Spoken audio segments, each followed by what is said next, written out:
আলহামদুলিল্লাহ রাব্বিল আলামিন আল্লাহুম্মা সাল্লি আলা নবিনা মুহাম্মদ সাল্লাল্লাহু আলাইহি ওয়াসাল্লাম।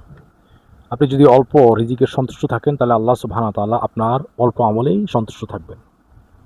আপনি দেখবেন যার চাহিদা যত বেশি সে মানসিক অশান্তিতে ততটাই বেশি ভোগে।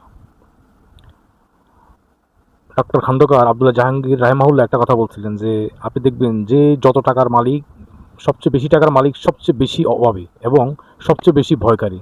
তো তার অ্যাকাউন্টে দেখেন যে ২০০ কোটি আছে বা ১ কোটি ২ কোটি আছে।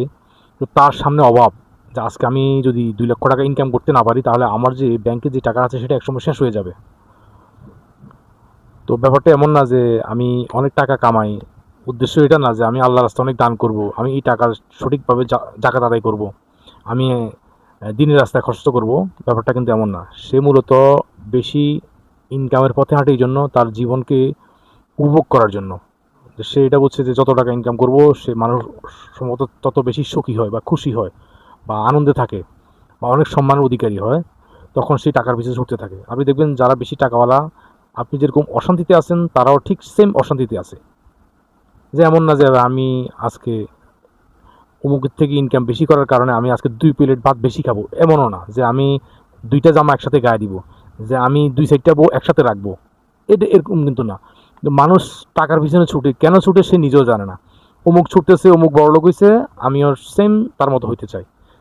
কিন্তু সে উদ্দেশ্যহীনভাবে টাকার পিছনে ছুটে।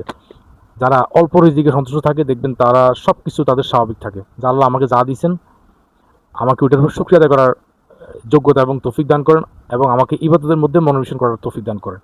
তাহলে সেই মানুষটা সবচেয়ে প্রকৃত সুখী।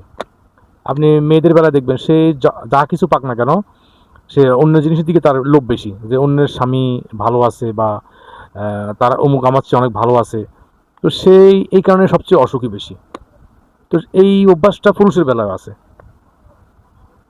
তো আল্লাহ সুবহানাহু ওয়া তাআলা আমাদেরকে আল্লাহ যে অবস্থা রাখছে যতটুকু আমাদেরকে দিয়েছেন আমরা ওইটার শুকরিয়া আদায় করব, তাহলে আল্লাহ সুবহানাহু ওয়া তাআলা আমাদেরকে আরও বাড়িয়ে দিবেন।